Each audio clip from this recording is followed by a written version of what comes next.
Hey everyone, today I'm going to be making some beef and potato empanadas. An empanada is really a stuffed pastry almost. The dough is kind of like a pie crust, but maybe not quite as sweet.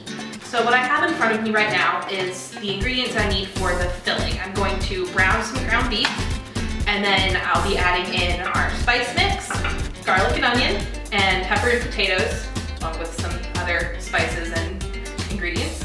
And once everything is set to go, cool it down, it'll be our filling. We'll fill the empanadas and bake them, or you can fry them. I like to bake them, maybe a bit healthier, not as complicated as frying. I don't have a deep fryer.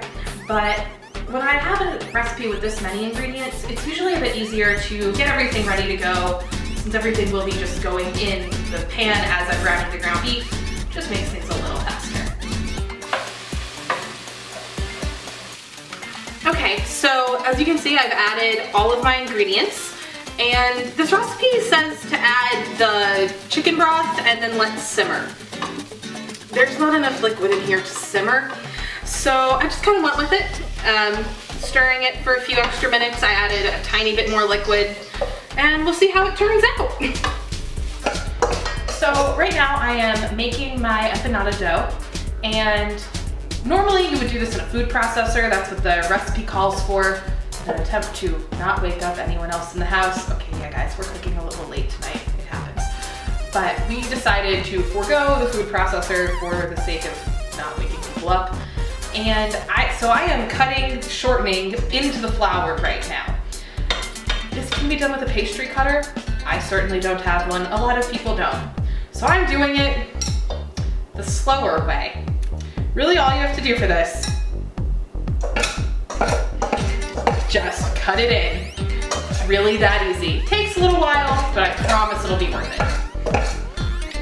This dough recipe is a little bit different. I don't think I've ever seen a recipe that calls for wine in dough, but this does. It calls for a 1/3 cup of dry white wine. So I've got Chardonnay here. So at the grocery store, it was cheap, that's what I bought.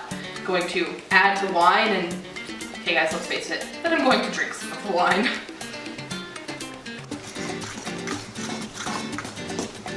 So I like wine. And one of the best things I think about this dough recipe is that the instruction, if it's too dry, is to add more wine. Okay.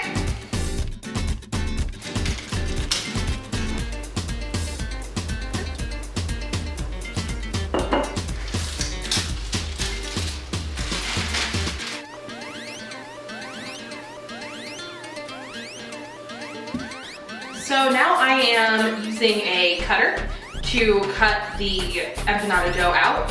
It should be in circles so that once you fill it, it can be a half moon like this. These are probably a little smaller than they're supposed to be, but you know, we go.